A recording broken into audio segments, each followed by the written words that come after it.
everyone, and welcome to a brand new episode of The Nation here on the Outlaw Nation channel. I am the Outlaw John Rocha here, writer, producer, and host of The Nation.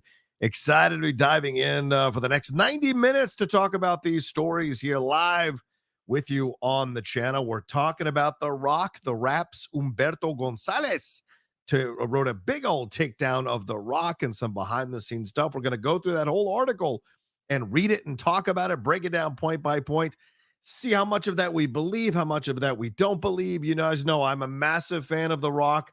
I take everybody as they come, positives and negatives. I'll call out and praise the positives, and I'll call out the negatives in a hope that, we highlight these things for some changes. And certainly I've been called out on my negatives. I called myself out on my negatives for a lot of my life, and how I become a better how we all become better people is being called out for some of the stuff that we've done there. Just give me a little more space here on the frame, and it's important. Also going to jump into Chris Hemsworth. He did the Vanity Fair cover here, and he did a recent interview that just dropped, I think, this morning as well, talking about his time on Thor 4, but talking about his whole career, really. It was a fantastic read. Hemsworth, one of my favorite guys. I just really enjoy that guy's energy. I enjoy the guy's comedy. I enjoy what he brings to the table.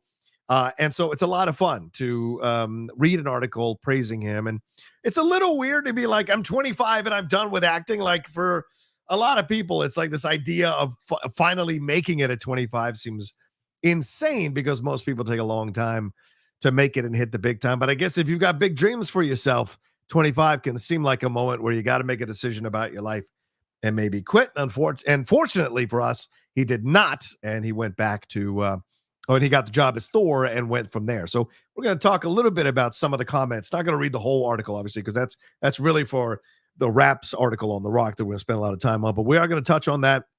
And if there's enough time by the end, I'm also going to touch on Jerry Seinfeld's comments about comedy, which was like football in the groin, old man yelling at the sky type of stuff that I'm just like completely flabbergasted by.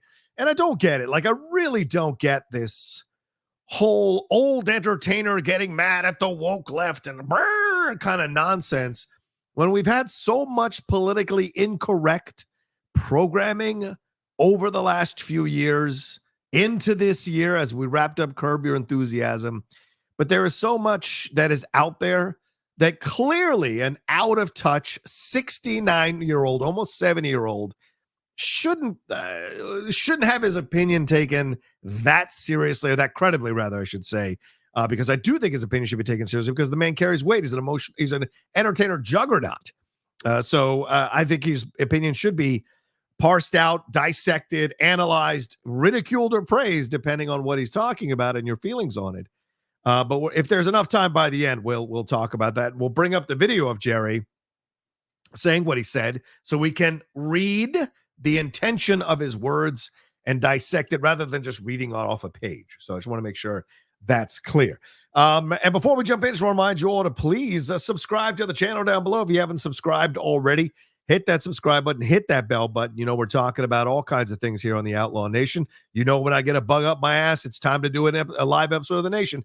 I need to do better at doing a live show every week like this.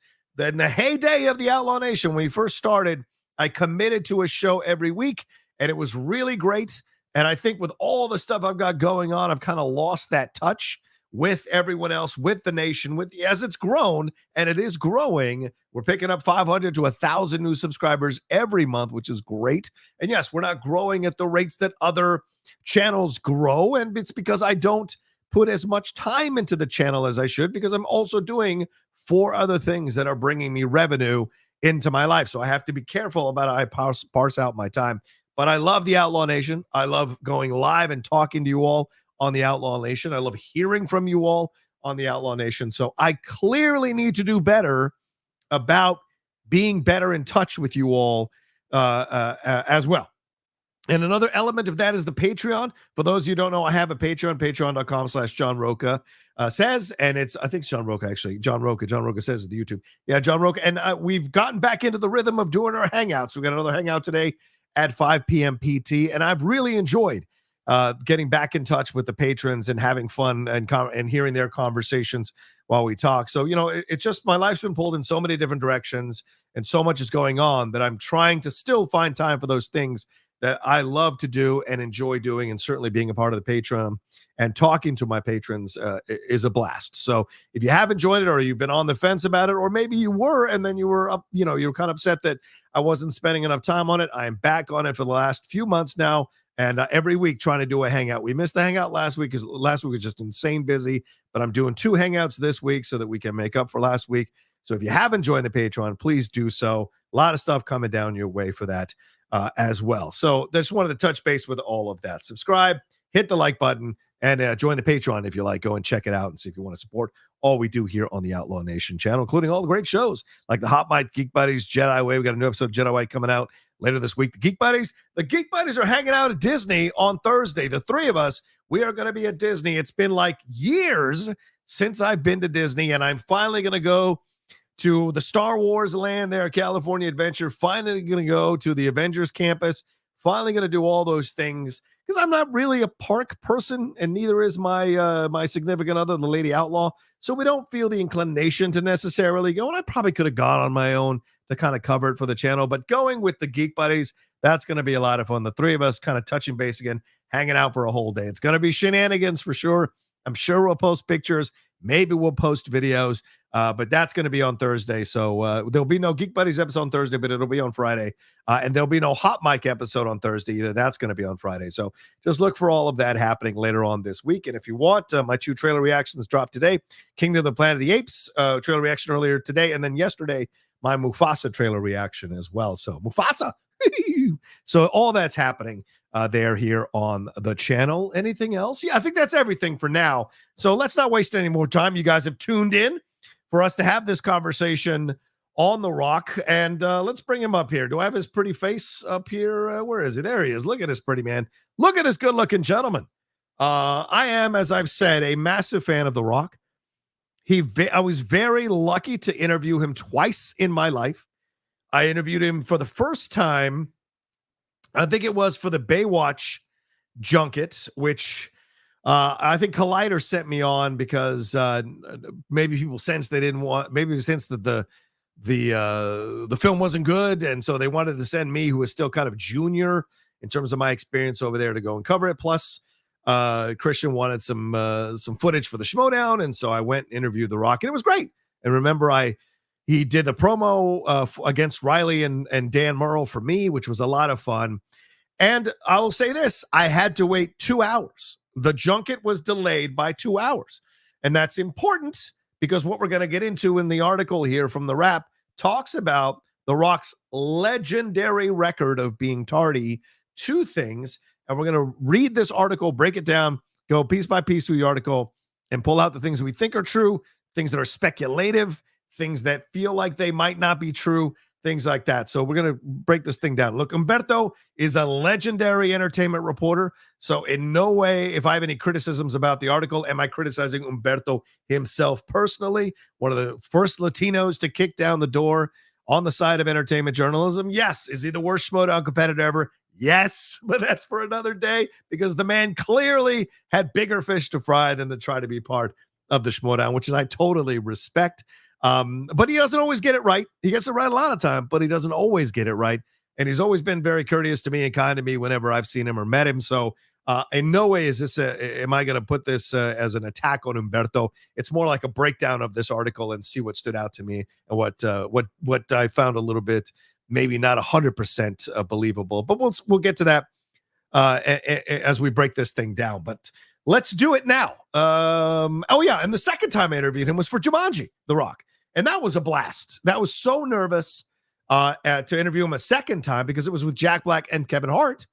And I think that video is like at 900,000 views there on the old Collider channel, which I think looks like something else now from last time I checked it. So it might still be up, might not still be up. I don't know. Unfortunately, they didn't let me go to interview him again for the sequel to Jumanji that they sent Perry instead. as she was, kind of coming to the forefront there at Collider and being the main reporter that they wanted out there. So I missed out on my opportunity to interview him a third time, which really sucked. But I love the guy. Have I been hard on The Rock because of the WWE stuff and ways come back? Yes, the initial way he came back, I wasn't a big fan of. But what it turned into has been great. Seeing the whole lead into WrestleMania was awesome. Both nights of WrestleMania were fantastic with The Rock involved. Both the opening night with that tag team match, The Rock, 42 minutes. I mean, God love you. I had a lot of questions whether he was going to be able to do a match.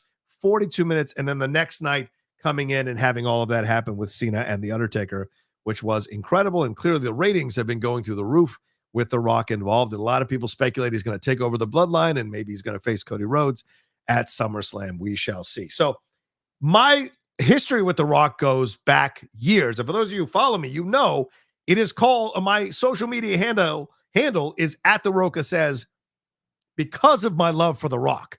The Rock's catchphrase in the WWE was The Rock Says. And of course it's, can you smell what The Rock is cooking and all that? But it was The Rock Says, and it was that. And so when I got into this business, I thought, well, hell, I got to play with my name in some way for a social media handle. And at The Rocha Says works on a number of levels for what it infers. And it's also my homage to The Rock. And for those who don't know, I did the scratch track for Moana as well, which is what they used to pitch The Rock to be in Moana. So my history with The Rock is interesting. And I've had a great time with him. And I love the man. I really do. And he does a lot of incredible things in terms of charity, in terms of giving back to his family, giving back to his people, giving back to the people. So you see all the time, like he hears about these people in dire situations, and he's an incredible help to them. $7 Productions. We know that he was a guy who had trouble finding his way after the University of Miami, couldn't make it in the NFL, went to the CFL, couldn't make it in the CFL, came back home with supposedly $7 in his pocket and wasn't sure what he was going to do with his life, and had his father vouch for him to go and learn wrestling, and the rest is history, and he's turned that into a massive, massive empire now with The Rock. But this article touches base on a number of things that have come out recently about The Rock in the light of the Black Adam situation, in light of the Young Rock being canceled, of the XFL becoming a new league. I think they combined with the USFL, and they're trying to currently get another more of a foothold in the football watching community. So there have been some bloom has come off the rose of The Rock. And I don't think I'm saying anything untoward or false about that. The bloom has come off The Rock as more and more stories have come out from Hollywood about some of his behavior. And this article goes in depth on some interesting behavior from The Rock that even I hadn't heard of on sets. And I have many friends who've been on sets with The Rock's productions and have told me stories about The Rock, both positive and a couple of sad ones, and some hard ones to hear as well about The Rock. So I wanted to go through this article and talk about it here. This is at The Wrap. So let's bring it up and let's get into it. And just a reminder, the Streamlabs and Super Chats are open. If you want to send in some love, send in your thoughts, send in your questions. This is only a 90-minute show, or a little bit over 90-minute show, because I got to jump on and record some other things for the Cinephiles and for my patrons. But if you want to send in your thoughts and questions and comments as we go along, the Streamlabs Super Chats are open. I will read them as we go along. So let's get into this Rock article here from The Wrap. Let me see where I'm at frame-wise. Yeah, maybe I should be a little bit bigger, and then we're going to make this article a little bit bigger here on the view. So yeah, let's zoom in a little bit. Let's get out of some of these ads. All right. So let's see if I can make it even bigger so that you guys can zoom in. There we go. How about that? Is that better? I think that's good. So anyway, it's called Red One Down: How Dwayne Johnson's Tardiness Led to a $250 million runway production. And this is an exclusive by Umberto. Like I said, he dropped this morning at 6 a.m., as you can see by the moniker there. Oh, What happened here? Am I okay? As you can see by the monitor there, and let me make it even bigger. I didn't see that I could make it even bigger. Let me do a little bit bigger, and there we go. All right, so is that good? The frame. There we go. Now we can all read it together. So let's get it going. Am I good? I just saw a weird notice come on. I want to make sure if I drop out or go black, let me know. The Rock's power is strong, dog. The Rock's power is strong. He knows a lot of people. So here we go. Let's read through this thing and we'll stop and talk about certain points as Umberto makes them. And we'll probably take a break halfway through because I got to, put in ads and stuff. All right. For more than 2 decades, Dwayne "The Rock" Johnson has nurtured a reputation as a hardworking, muscle-bound action comedy movie star with considerable box office drawing power. But Red One, high-powered Christmas crowd pleaser for Amazon MGM, has turned into a massive budgetary misadventure, casting Johnson's fame and work ethic in a different light. This was originally slated for release during the 2023 Christmas season. The Red One theatrical release has been delayed to November of 2024, supposedly due to last year's labor strikes, but the real story is a lot messier. So Umberto goes into these production issues that range from Johnson's chronic lateness and lack of professionalism on set to producers' inexperience caused costs on the movie, co-starring Chris Evans and J.K. Simmons, to spiral upwards to a final budget of over $250 million, a sum more fitting for a superhero tentpole. And I think that's absolutely right. According to more than a dozen insiders directly involved in the project, the Red One production was a perfect storm of problems, compounded by the inexperience of the film's lead, producer Hiram Garcia of Seven Bucks Productions, and Amazon MGM feature and production executives Julia Rappaport and Glenn Gaynor, who are overseeing the project. Insiders told the Wrap that Johnson showed up as much as 8 hours late to set on the movie, forcing the crew to shoot around him on some days. On previous films, Johnson has made a habit of peeing in a water bottle to save time, upsetting crew members. And this is from an insider, quote, on set, away from his trailer, if he needs to pee, he doesn't go to the public bathroom. One insider who knows the movie star well said he pees in a Voss water bottle and his team or a PA has to dispose of it. So let's stop there for a moment. Now, I saw recently with the J-Lo documentary that some people were upset that J-Lo spits her gum into her assistant's hand and throws it out. Now, look, that happens on all sets. Stars chew gum until the last possible moment. Sometimes it's because they want their breath to smell fresh and they don't want their co-star to be upset about bad breath. It might be after lunch. They might have a kissing scene. So they chew gum, or maybe they just want to chew gum. And one of the jobs of the personal assistant is to have gum spat into their hands and thrown out. And sometimes it's the job of the PA, depending on the power of the star and the power and the production and the power of the director. It could be the job of the PA. I'm sure some of you who are watching now or listening now might have been PAs who have had that situation on set. I've certainly witnessed it a number of times on a few of the sets that I've been on with a star. So, but the idea of peeing into a water bottle, this is something I've never seen. I've certainly heard about it in certain situations that people pee into water bottles. Certainly we saw it recently with Amazon, right? Some of those truck drivers have spoken about how they've had to hit certain times and had to hit certain quotas in order to be able to make their money. And because they're being so overworked, they pee into water bottles. Now, first of all, I love the fact that he's peeing into a Voss water bottle, which is about some of the most expensive water you can buy. So that tells you how rich The Rock is and the power of The Rock and the kind of water that he's drinking. But this idea of not needing to go to the public bathroom, I find this a little suspect, because why would The Rock ever need to go to a public bathroom when he's on set? The man brings his own gym to every set he goes to. I imagine he must have his own personal bathroom. Even those of us who do 5 and unders have our own trailer to go into our own bathroom. So I find this to be a little suspicious about him peeing into a Voss water bottle and having his team or a PA dispose of it. Then again, if he's in the middle of a scene, the middle of a thing, maybe taking a break, maybe he's one of these actors that doesn't like to take a break. He's in rhythm. So peeing into a water bottle maybe makes sense to him. But this was the first moment in the article I was like, wait a minute. If this is true, this is unsettling. And if it's not true or not 100% true, it doesn't hold up to logic. But we'll see. Amazon was hoping to launch a potential franchise with the Red One, which is about a villain who kidnaps Santa Claus from the North Pole, after which an ELF, an extremely large and formidable operative, also known as Elf, joins forces with a bounty hunter to find Santa and save Christmas. I love the plot line. It's very similar to the Tooth Fairy, right? So it's got elements of that to it. The script was written by frequent collaborator Chris Morgan, a longtime Fast and Furious writer, and directed by Johnson regular Jay Kasdan, who did the Jumanji movies, which I referenced there a couple of minutes ago.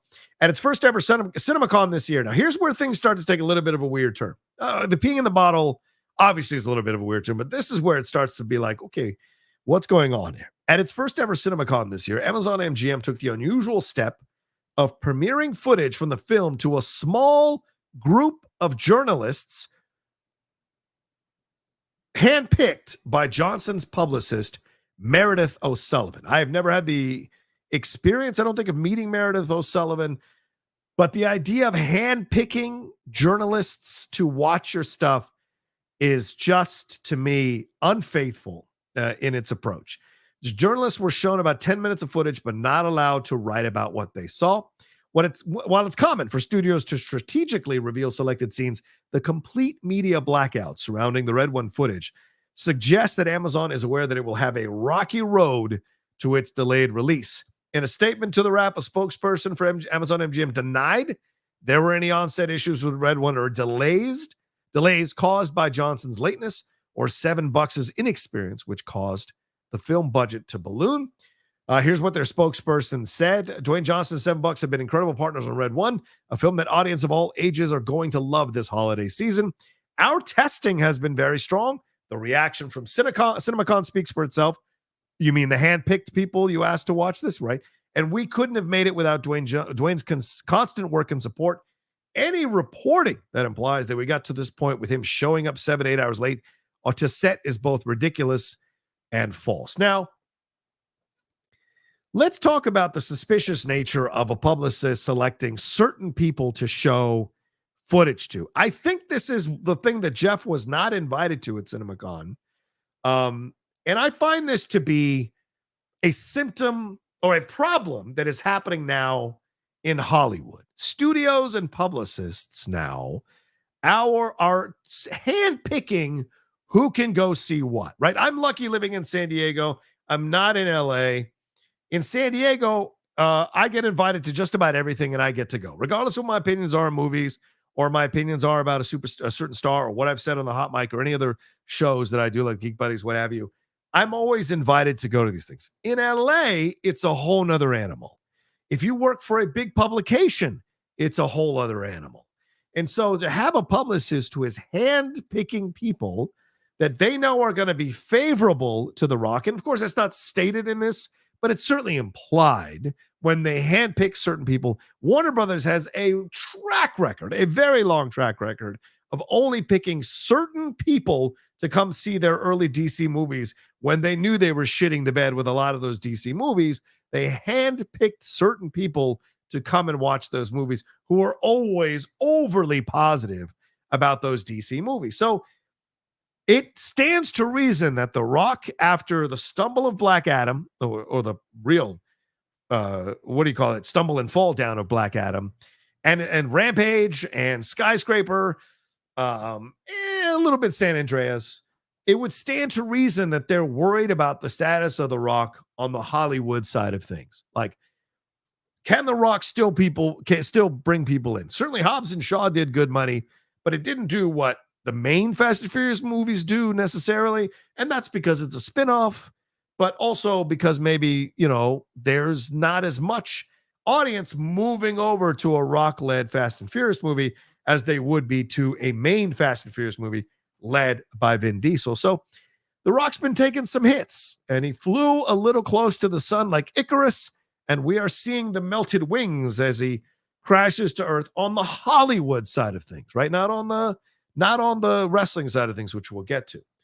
So this idea of selecting journalists for only 10 minutes of footage, as the article says, it's not unheard of. And certainly studios are strategic in doing this, but it usually means that you don't have a lot of faith in a project, or you are trying to save your client's status or rebuild your client's status in some way. So That's unfortunate to read. I don't know what anybody said. So it's weird to say that they weren't allowed to write about what they saw, but that the spokesperson here for Amazon MGM said the reaction from CinemaCon speaks for itself. Well, how can it speak for itself if people weren't allowed to write about what they saw? And how can it speak for itself when you handpicked the people who are going to watch it, because you want to pick people who are going to be very partial to The Rock because they all want to interview him, they all want to be near him, and some of the star fucking that goes on nowadays from influencers, from critics, from reviewers, from pundits and what have you, you see that happening, and so I try very hard not to be that. Although with Tom Cruise, I think I would fully admit, and with Stallone to a degree, I think I'd have a hard time not being a star. And I've interviewed Stallone; it was an incredible experience to be in his presence. But that's where it kind of draw the line, And so this kind of thing here, I think, is interesting and very good PR speak. But you can parse this out and poke holes in it and what have you. But they do deny that there were any issues with him showing up late or anything like that. So we'll see if that carries any weight. The film is the latest behind-the-scenes drama to plague the Amazon MGM film unit. It comes on the heels of the highly publicized clashes between director Doug Liman and producer Joel Silver during the production of the Roadhouse remake, whose controversy was extended by allegations of AI usage and questions about the film's underlying copyrights. And we do know that recently, the Roadhouse film that is on Prime Video now, not the greatest of films, certainly a watchable Saturday afternoon movie. But having just watched the original for the first time ever the other day, which the watch along is on our Cinephiles YouTube or Cinephiles podcast feed. I really enjoyed that movie. I had a great time with that film. And so to know that this remake doesn't hold a candle to that original is a shame. And then to know that Doug Liman and was having these very public spats about the film and wanting it to get more money, wanting it to be released in the theaters, and it causing issues, we're starting to sense that there are some issues behind the scenes with Amazon MGM. And again, we're starting to sense that, right? I'm not saying, hey, you personally, blah, blah, blah. No, I'm saying it's clear from what we're hearing, what we're seeing, what people are reporting, that there is some unrest behind the scenes at Amazon MGM. So this article is not just about The Rock. It's also about what's going on at Amazon MGM there behind the scenes as they make this move. Remember a few years ago, I think we covered this on one of the last movie talks I did at Collider, was this idea that Amazon MGM was moving away from the more artistic A24 type of movies to try to win, that they were using to try to win awards, and moving more into the mainstream tentpole stuff, hence the purchase of James Bond. Hence, they want to remake all this IP like RoboCop and all these other things. So that's their move. And clearly stumbling out the gate with the Roadhouse situation. And as we read here in the Red One situation, they might be stumbling out the gate again with another title here. The Red One tension also comes as Amazon Studios chief Jennifer Sake is attempting to get Amazon MGM's theatrical output on stable footing. And it intensifies doubts about the young studio's ability to effectively become a formidable player in the theatrical space. It's fair to make that analysis. It is still new in the game. Certainly Amazon MGM's they've got some while to go before it's officially like, no, they can't get it done, or the failure or whatever. So it's just a little bit like a baby kind of walking a little bit and stomping on stuff. And so eventually, hopefully you hope the baby kind of figures out their equilibrium and can walk straight without issues. All right, let's move into the issues with The Rock's tardiness. And by the way, we've got 300 of you hanging out with me tonight, which I appreciate. Something's up with the chat. Who keeps saying Mayo for Sam? Who's saying Mayo for Sam? I'm going to have to block Chris Wynn. Sorry, my man. I didn't know you were doing that, so I'm going to ban you and delete your comments because I don't know what's going on with that. So let's keep going with the article here. And we're getting into The Rock's tardiness and where we at time-wise. All right, we may take a break soon. Johnson, who advocates for himself as, quote, the hardest worker in the room, and you certainly can make a case, has developed a reputation in the industry for his lateness and lack of professionalism on set, according to multiple insiders who spoke to the Wrap. Said one Red One insider, the only thing Dwayne was consistent at was being chronically late. The examples of Johnson's tardiness are numerous and well documented, from showing up late to fan events to leaving entire sets idle while he was off doing 3-hour workouts. Earlier this month, he was 3 hours late arriving ahead of his main event match at WrestleMania 40. I did not know that. This was a shock when I read this. 2 insiders told The Wrap this. For WWE World, a WWE fan event in Philadelphia leading up to WrestleMania 40, Johnson showed up 2 hours behind schedule, drawing boos from the crowd and criticism from the local Philadelphia press. According to a WWE insider, Johnson's late arrival was due to other WWE commitments as well as traffic in Philadelphia on the way to the WWE World venue in Center City. Come on now. Don't be ridiculous here. So the idea of the tardiness, let's deal with this, all right?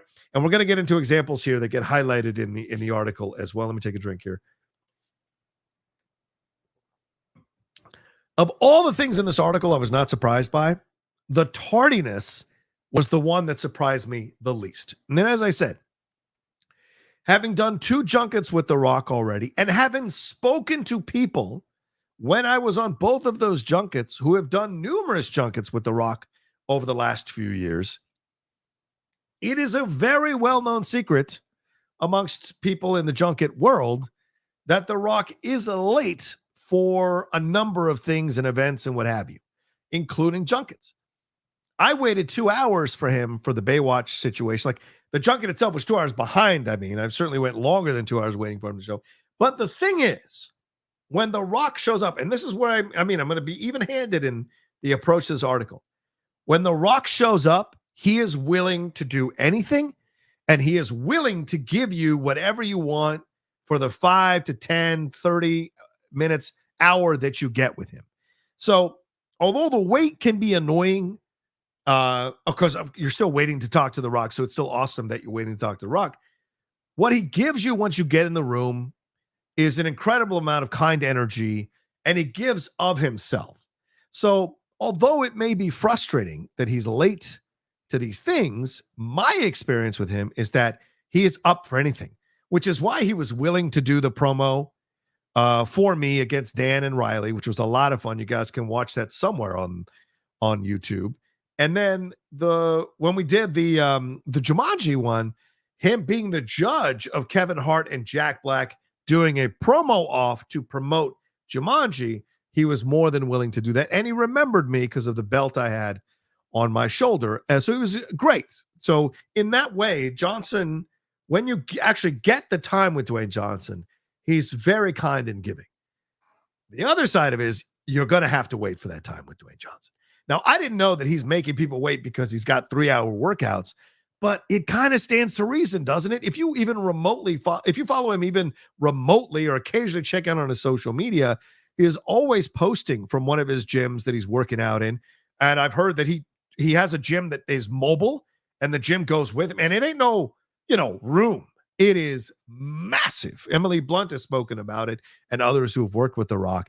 He has a traveling gym that goes with him everywhere he goes with massive machines as well as the free weights and all of that stuff. So that is part of keeping his appearance, keeping his look. And you as the studio are okay to fund that because you want The Rock looking his best when he gets out, when he gets on screen.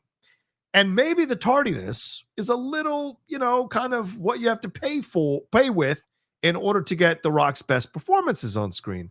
We'll see as we go along. Now, connected to the WWE thing, let me repeat this last line and we'll get into the rest of it. According to a WWE insider, Johnson's late arrival was due to other WWE commitments as well as traffic in Philadelphia on the way to the WWE World venue in Center City. You're booing because The Rock was a little late. That's why you're booing?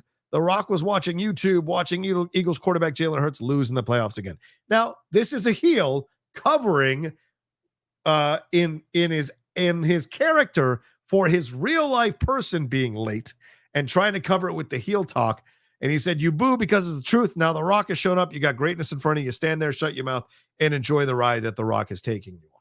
Now, I will say that, and Crystal Gentile, WWE's Executive Vice President for Talent Relations, Head of Communications, told The Wrap, Dwayne was not only on time for WrestleMania, he was hours early to help with rehearsal and a pleasure to work with throughout the entire run. I'm not surprised by that. I'm not surprised. They absolutely, he's on the board of directors. Who is going to say something negative about The Rock from the WWE now that he's on the board of directors, now that he's sending swords to Drew McWeeny when they re-sign him to be part of the WWE. Him and Triple H are the straw that stirs the WWE drink now. And it's really incredible to see how these guys have gone from going at each other in the ring to now running the corporation and the federation that they were once a part of as wrestlers. It's phenomenal.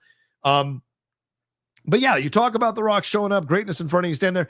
I will say this, his heel turn has felt a little, and this is some psychology 101, so take it with a grain of salt, but it has felt like the anger he feels at Hollywood for rejecting Black Adam, rejecting other projects of his, he has taken that anger out and really siphoned it through his heel character work.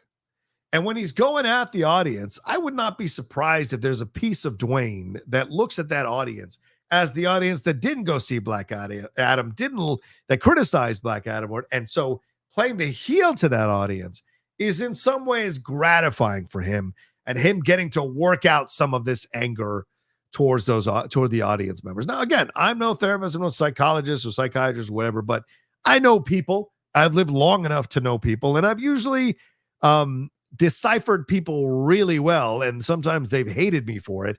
I remember a few years ago when I analyzed two people and cut them straight to the bone, and both of them, our relationships have never been the same since. One person I don't talk to at all, one person I only rarely talk to, because I was a little too honest in breaking down why they were doing the things that they were doing, and they weren't ready to hear it, and so it was a lesson for me. But I know that I have the ability to do that. So I may be off base though here in this situation. Looking at The Rock, maybe he's just playing heel work, but I think there is a piece of him that kind of enjoys taking this anger out on some of the people there, even the WWE fans, because, it's all fans. All right, let's keep going forward. On the set of Red One, Johnson's pattern of lateness proved more damaging. Johnson was late an average of 7 to 8 hours per day and missed several entire days of production, ballooning costs by at least $50 million, according to 3 insiders who insisted on anonymity for fear of being fired. No surprise. It was a effing disaster, one insider said. On days when Johnson didn't show up at all, the production crew was forced to shoot around him. The insiders added, Dwayne truly doesn't give an F, one insider bluntly said. Now, in response to these questions from the Wrap, 2 sources close to the production and one close to $7 all insisted that Johnson averaged no more than 1 hour late to the Red One set. Averaged. So that could mean a number of things. That he was on set for like 10 days, but he was late for the 10 other days, but averaged no more than 1 hour late. And that's a safe number, right? Because people have been a 1 hour late. So it's a smart PR move to say, averaged only 1 hour late.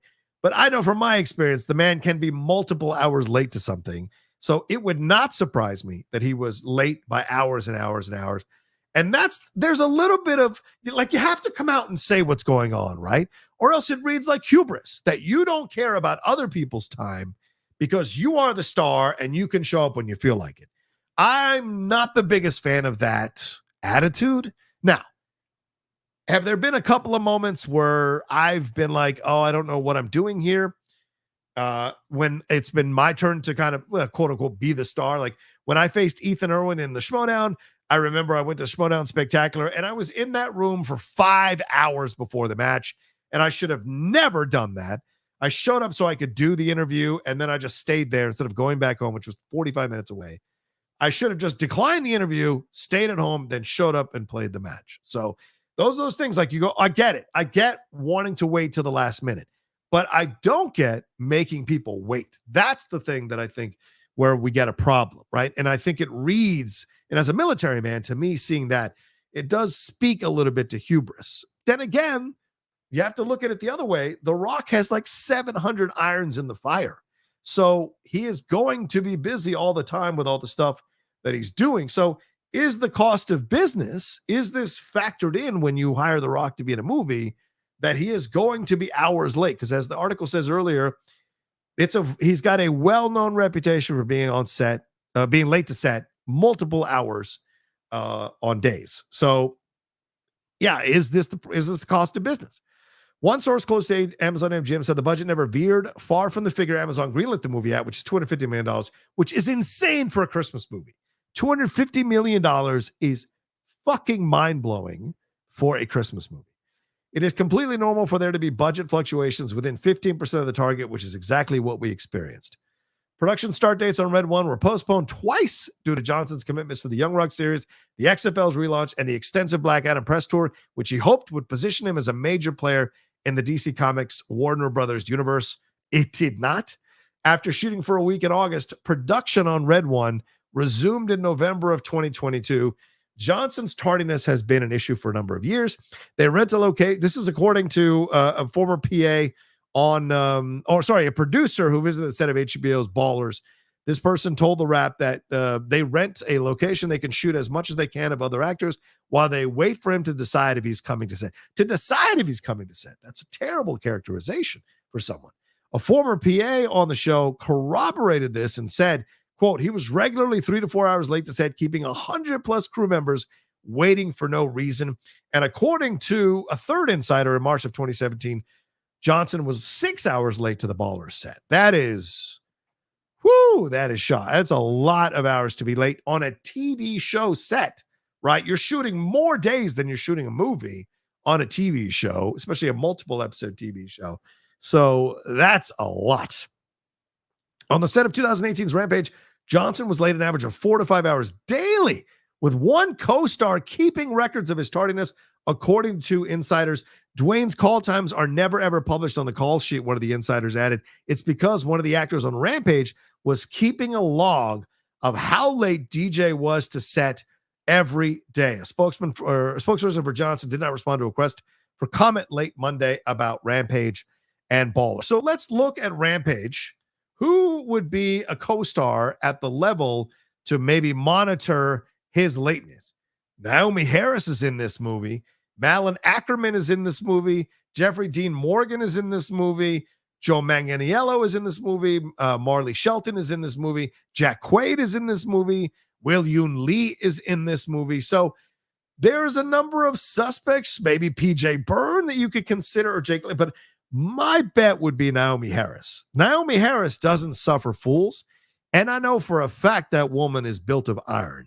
And I don't think an Oscar-nominated actress would have any fucking problem stepping up to Dwayne and monitoring his hours and wondering and confronting him about how late he is, or confronting the director and production team about how late he is and log those hours. Naomi strikes me as the person I would most consider to be the person to do this. I don't know that Jeffrey Dean Morgan would do this. I'm not sure that Malin Ackerman would be into doing this, or Marley Shelton, or anyone else. So my guess is probably Naomi Harris was the person who was monitoring this and getting super frustrated, because Naomi is already kind of half in and half out when it comes to being a part of Hollywood, as we've seen recently. So, man, you're seeing a lot of evidence here to show you, evidence in that we're not looking at time cards, but certainly there's a lot of people saying from numerous sets that he's been hours and hours late. The reasons behind Johnson's perpetual lateness seem to stem from his refusal to work a full shooting day, despite factoring in his 3-hour daily workout routine. It's his absolute refusal to work more than a 4 or 5 hour day, as studio insiders added. Another insider suggested it's a control thing. Now, as someone who has friends who are studio insiders, I can tell you now that a lot of them do have the dirt and the knowledge. I mean, I know stuff about people that I cannot say, because if I say it, it can easily be tracked back to the people that I am friends with on Facebook, friends with on Instagram, friends with on Twitter, what have you. And so, or that I've spoken about, or I've taken pictures with. So like you can, if I went on the hot mic and said some of the stuff that has been told to me by people who have worked on sets with certain people, and people I trust, people whose opinion and knowledge and point of view I trust, because we've been friends for years, and they've never had cause to lie to me about anything else. There would be a lot to say. There would be a lot to say. And I've certainly worked with a couple of people who have worked with Johnson on sets and seen what that's all about, right? So Johnson's behavior has led to confrontation with the co-stars, most famously Vin Diesel, right? We know about this. Vin has been having problems with The Rock because The Rock keeps showing up late for production, an insider told people. Now, I don't know how much stock to put into this, because clearly they're having a battle that has been raging for years. They apparently buried the hatchet recently as The Rock showed up in that post-credit scene at the end of the most recent Fast and Furious movie. And apparently he's coming back to play a part in some version of the Fast and Furious franchise coming forward. But here's the part of this. Sometimes he doesn't show up at all, and he's delaying the production. Now, if this is true, this completely turns me around on the fight between The Rock and Vin Diesel, because I always sided with The Rock against Vin, because I thought Vin was just jealous. And certainly Vin has shown a propensity to get into battles with people, as we saw with Justin Lin and others. And I thought maybe Vin was jealous that a lot of people were focusing on The Rock and Dwayne Johnson, and he has achieved the status Vin can only dream of achieving in terms of being a worldwide pop culture phenomenon and being successful in multiple areas. The tequila company, Young Rock, the NFL, the WWE, the XFL, the WWE, this acting, producing. Like, the man is successful in multiple areas of his life to the tune of millions and probably billions of dollars at some point. So being the board of directors of the WWE, like, these are things that Vin doesn't. So I always thought it was jealousy, right? But if Vin's anger is because he is holding up production, he's not showing up on time, sometimes he's not showing up at all the entire day, that's an arrogance there that I think that would drive me insane as a co-star. Because there's one thing I can't handle, it is flaky co-stars. There's one thing I can't handle is people you work with who are flaky. People who you work with who say one thing or want to do all this stuff but can't commit to it. Ugh, no, I hate that. Because as a military man, be your word, do your job. That's what everyone else is here for. And unless you have a really good excuse, it doesn't make sense that you don't show up sometimes at all. And that means it happens multiple times, which is really unsettling to think about. During production in the fall of 2020 on Netflix, and similarly titled Red Notice, Ryan Reynolds, y'all, was so infuriated after waiting 5 hours for Johnson that they had a huge fight, quote unquote, according to insiders. Johnson then stormed off the set, probably because he got called out. The two stars didn't speak for years until they recently patched things up. Yeah, time and distance allows you to calm down about things. Red Notice received a sequel order from Netflix in 2022, but there has been little movement on the project since that time. But a Netflix spokesperson, because they are in business with The Rock now, with the WWE and other things, you have to put that in context, said Dwayne is the consummate professional, and we're thrilled to have worked with him on Red Notice, our number one film. I love how they pitch their number one film, which is apparently, from what I just saw recently, the number one most watched film on Netflix. So you understand why they want to protect their cash cow. I will not speak out of turn on Dwayne. A spokesman for Reynolds did not respond to the Rap's request for comment. Very curious. Certainly Ryan's not one to lack for opinions on things. Insiders, but I mean, just the idea of him fighting with Ryan Reynolds, right? Ryan may play irreverent. He may play a rule breaker. He may be one of these people that enjoys playing those characters. But from all accounts that I've heard, is he's wonderful on set. He's on time. He's on task. He gets the job done, and he cares about being there, you know? Because remember, it wasn't that long ago that people weren't calling up Ryan Reynolds to be the lead anymore in movies. And he was maybe sliding towards straight to DVD territory until Deadpool happened. So there's an appreciation for that. And clearly being a producer himself, clearly being in charge of stuff himself that he has done, I'm sure he appreciates people who are on time. So he probably got super pissed that The Rock was doing that to them and causing them issues. If this insider is to be believed, right? So, and I think that passes muster for me. I actually kind of believe this. Insiders also accused Johnson of breaking strict quarantine rules on the set of Red Notice, whose cast and crew were sequestered. By flying home in a private jet, he was frequently flying home and breaking the extremely strict rules of the bubble, according to an insider. Johnson himself posted about working a 14-hour day and then deleted it, which the Yahtzee Stories Instagram account resurfaced. Here, do we have that? Can we take a look at that real quick? Let me see if I've got that. Yeah, they do have it. So let me take the article down, and then, oh, actually, you know what? We'll take a picture of it, and then I'll bring it up, and we can look at it together. I'll do a screen grab. But yeah, this was he posted this, and then he took it down, which is real suspicious, y'all, to take some down. 350 of you hanging out with me as I post this. Thanks so much. Wow, so many of you hanging out. I appreciate it madly. Please make sure you hit the subscribe button, hit that bell button, leave your comments as well. Okay, so here's the thing.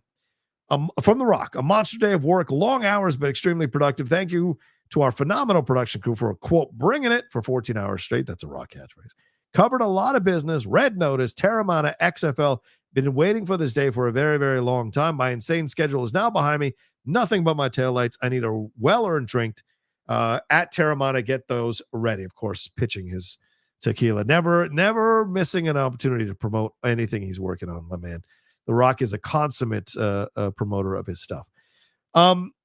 14 hours straight, covered a lot of business. Red Notice, Terramana, XFL. Now, here's where it gets a little crazy when you look at this. As we're about to get into this, right? The crew members called out his hypocrisy. The one writing, he got to host family and friends for a barbecue and wound up getting COVID anyway. Most selfish thing I've ever seen an actor do. Certainly, COVID was a very sensitive time for a lot of people. So, but I sense that Dwayne is the kind of person like, I'm going to do what I want to do because I have the money to do what I want to do. Now, it doesn't mean he's not a considerate person in other areas.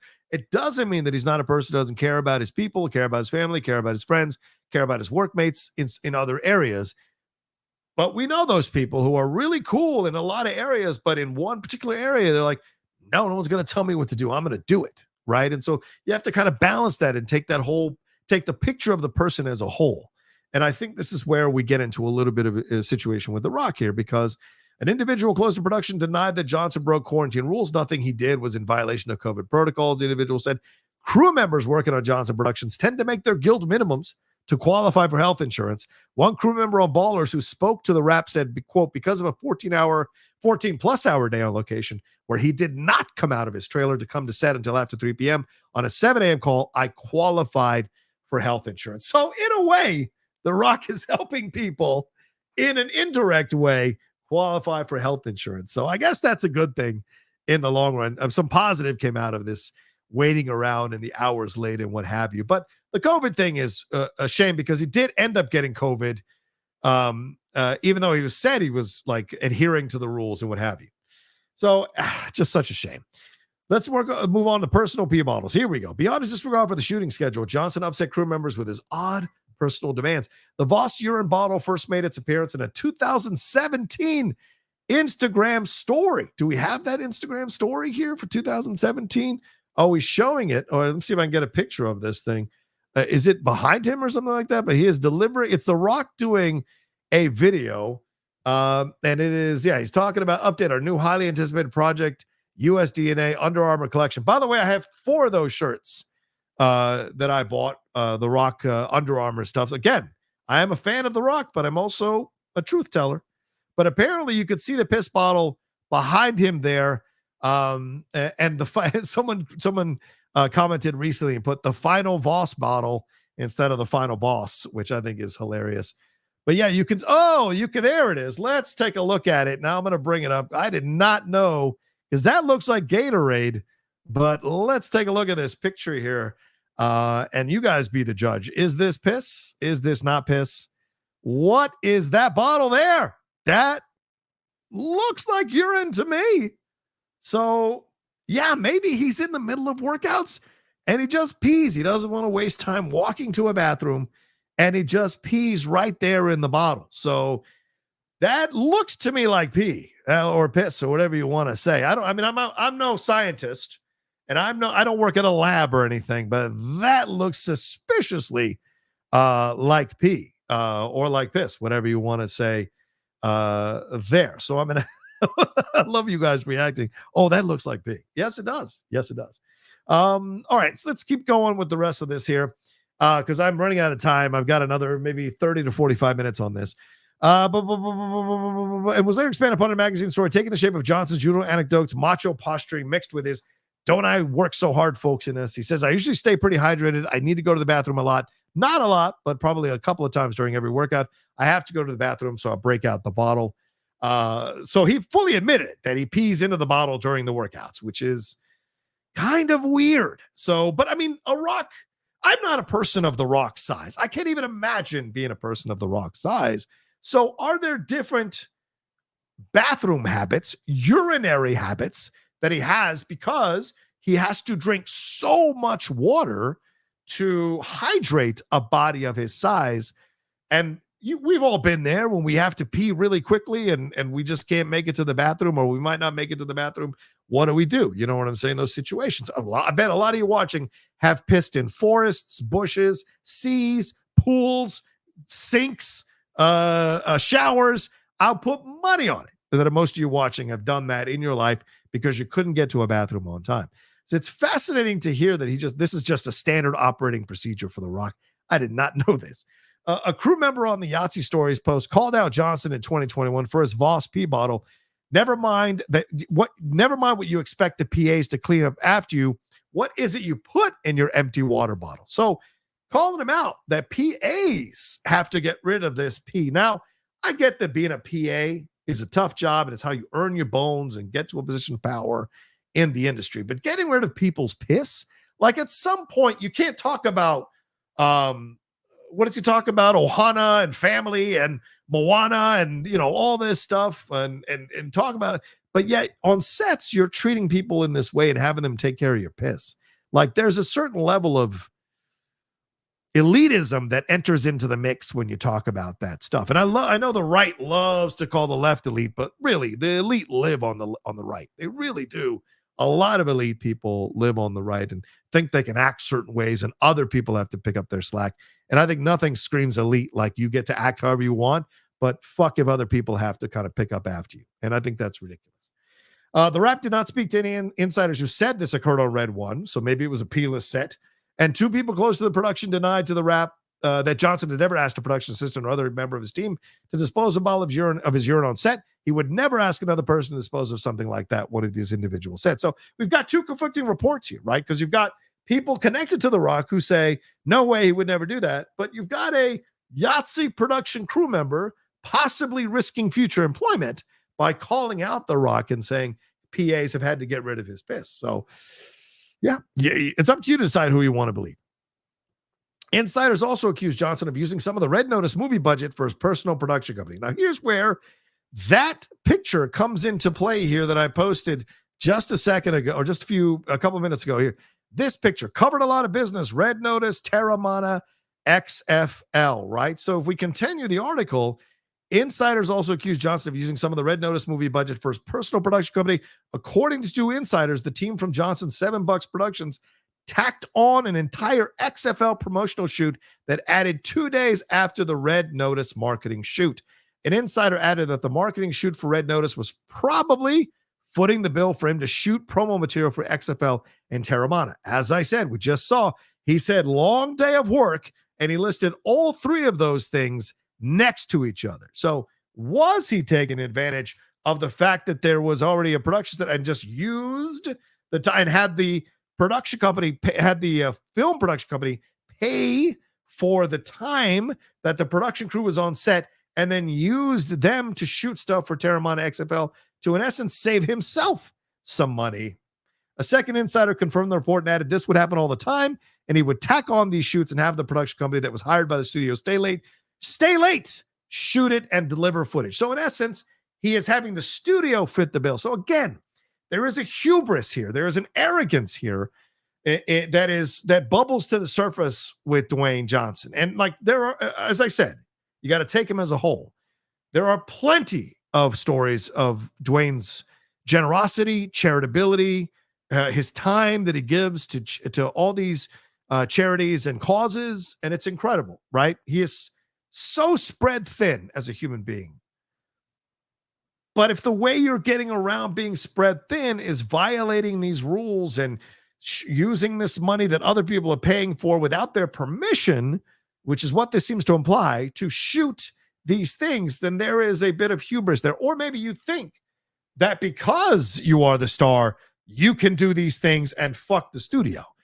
That's also hubris. So these are the things that have been exposed about The Rock over the last few years, that he's got a slight arrogance to him. And maybe that's how you achieve things in life. Certainly many egotistical, arrogant people have achieved incredible things in life. But at what point do you escape criticism for that? And at what point are you called out for it? And clearly this article is calling him out for it. A person close to $7 denied that any Red One funds were diverted to Johnson's personal production company. Now, a person for $7, which means a person, we don't know the person's name, for $7. That's not, you want to ask the studio, not $7, because $7 would be invested in not revealing that truth because they're the Rock's production company. If we had lights already set up for the production, we would use those, the person said, but we never use movie budgets for those. We would bring in crew to do it. Could be interesting exploration for sure. Now, the next section of the article, it's fine. The Hiram Garcia stuff. I don't know how much interest there is for you guys on this, but apparently the brother of Johnson's ex-wife and business partner, Danny Garcia, who I massively respect. Danny is an incredible woman, very accomplished, such a phenomenal producer, and really kudos to her. Married The Rock. They got divorced. They have stayed incredible co-parents to their children, and she has been an essential part of The Rock's ascension. So I'm not here to cause or to say anything negative about Danny. I think Danny's incredible. But her brother, Hiram, started out as Johnson's personal assistant on The Scorpion King. And after that production wrap, Garcia returned to his hometown of Miami to become an assistant on commercial shoots. According to, and of course, this is at the beginning stages. So of course, Garcia would go. The Rock didn't have that money, as much money probably to pay a personal assistant. Him and Danny were doing their thing. Years later, Garcia returned to become Johnson's full-time assistant, where he was responsible for prepping Johnson's meal and making sure he had water on set. Now, here's the big thing about The Rock. The Rock is very big on family, right? He's made that very clear with Roman Reigns, with the bloodline, in real life, as well as obviously his characters in the WWE. But it's been a big thing of his, right? Family gets preference. So Hiram coming into this position makes so much sense because he is Danny's brother. That makes all the sense in the world. And it's a way to have someone around you who is invested in making sure nothing negative happens or nothing negative gets out, or cleans up the bodies, for figurative term, around The Rock. So if you have a mistrusting soul, if you're not sure about Hollywood, if you don't really want to hire a stranger, you hire family, right? According to sound like Vin Diesel. According to a Universal Insider, Garcia got up to, quote, creative assistant on the set of 2011's Fast Five, where he had only one job to work for Johnson. Garcia was promoted to president of production at $7 in 2017, according to Deadline. However, according to numerous insiders who have dealt with Garcia firsthand, he is incapable of leading physical production. This is a massive indictment here, because they're saying, according to numerous insiders, and look, Umberto has many, many insiders. Umberto's been doing this for decades. My man has connections all over the fucking country and the city, and certainly in Hollywood and on these sets and in these studios. Now, does that mean Umberto gets it right all the time? No, but more often than not, he's right. Way more often than not, he's right. And so, he's staking his name. He's putting his name to this article, which means he stands behind every word in this article. And he's saying that, according to numerous insiders, that Hiram Garcia is capable of leading a physical production. Hiram went from making Dwayne's protein shakes to running his company, a Universal Insider said, and that's someone close to productions. That's not some person working the desk at an executive's office. A Universal Insider is usually an exec or a senior exec or a junior exec, or someone involved on the production in terms of producing side of things, or someone high up, because that's the person you're going to go to get real information. And they said, if Vince from Entourage tried to give Turtle a job, Hiram Garcia is what you would get as a result. A top agency insider said. Again, agency insider. That's not someone answering the phones at CAA or William Morris. That is an agent, whether junior or senior agent. That's who's making these claims. So you can put some stock here in this stuff.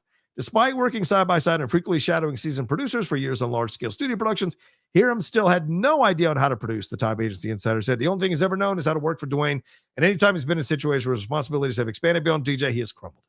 A person close to $7 noted to the Wrap that Garcia was a PGA-accredited producer with 14 years of experience producing movies, but when pressed for movie credits that didn't have to do with Dwayne Johnson, because he could hand him those production credits, the person cited 2019's Shazam. Okay.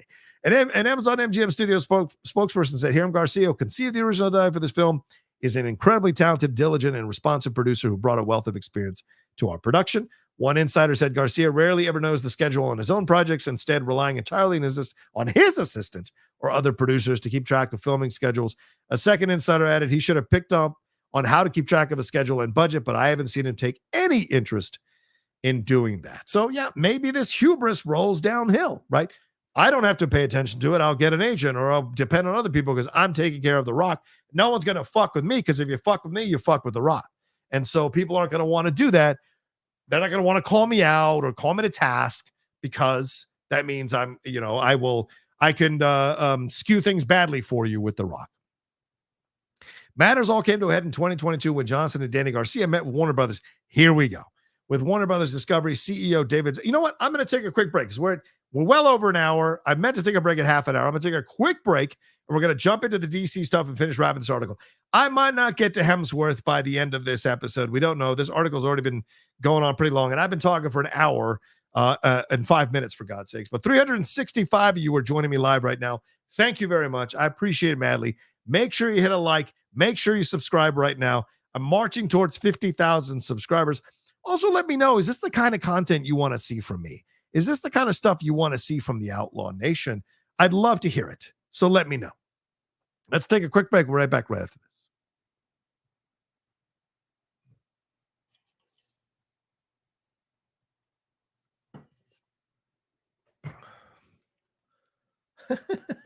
Sorry. Wait, is that the one I was... Wait, I got to bring this comment. Is this it? No, I don't like that one. Let's see. I guess this one. We'll go with this one. Stephanie, you killed it. Stephanie Litz. Yes, please, more celebrity piss talk. An hour of piss talk with John Rocha. No, I'm holding my pee. I will not pee in a bottle. I will not pee in a bottle for anybody, please. All right. Let's keep it going here. Let me get out of some of this Instagram. I got too many windows up, so I'm starting to lose track of the things that I was gonna. All right, here we go. Matters all came to a head, and let's get into the DC stuff. And keep sending in your Streamlabs and Super Chats. I will answer them before we go. Matters all came to a head in 2022 when Johnson and Danny Garcia met with Warner Brothers Discovery CEO David Zaslav on not only inserting Superman back into Black Adam, which we all know with Henry Cavill, but according to 4 insiders with knowledge of the meeting, positioning $7 to run DC and replace then chief Walter Hamada. An individual close to $7 said the studio said the meeting was about Black Adam and an introduction to Zaslav, who had just taken over the studio. The person denied that the meeting was aimed to pitch Hiram Garcia as a replacement for Hamada. So we had heard that The Rock and Danny Garcia had this meeting. We had heard from insiders and sources, certainly on the Hot Mic and other places, that they were trying to angle their way into taking over DC. This is where The Rock and his wings, this is where Rock became Icarus, and his wings burnt off his body because he flew too close to the sun. He thought with all the stuff he was doing and the global knowledge of his brand and the reach that he had achieved that level that he could get into a position to take over DC at Warner Brothers, one of the biggest legendary studios in the history of film.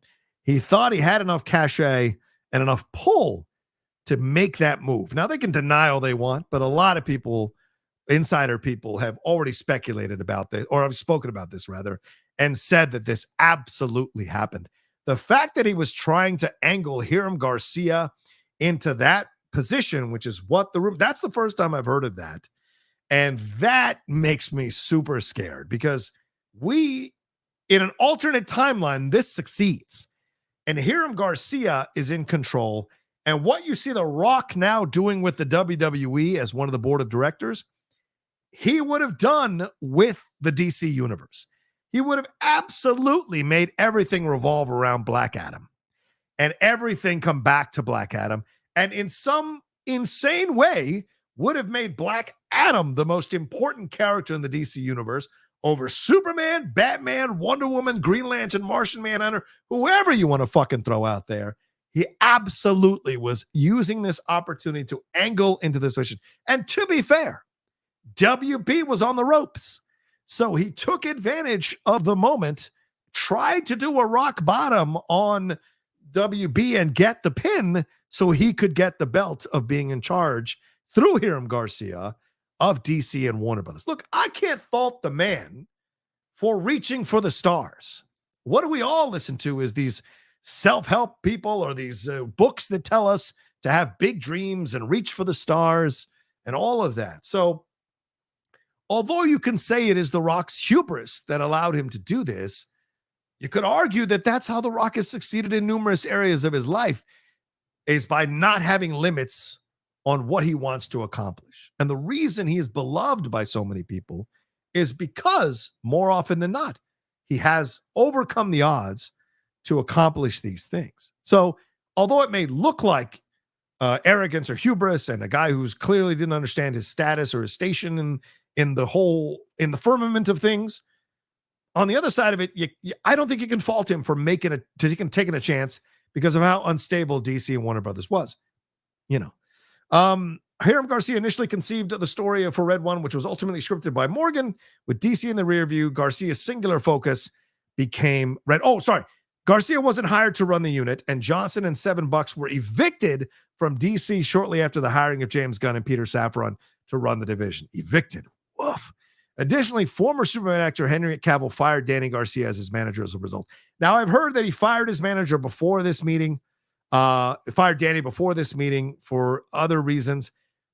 But I don't know what to believe here, because other people have speculated that it was because of this meeting and the embarrassment of Henry Cavill coming back, him being assured of these things, which is why he came back, and those things not coming to fruition, him losing the Superman job in the end is what caused the firing of Danny Garcia. But no, that's above my pay grade. I wasn't in any of those rooms to speculate any of that stuff. And as I said, I absolutely respect Danny, so I in no way want to engage in any Danny slander here on this show.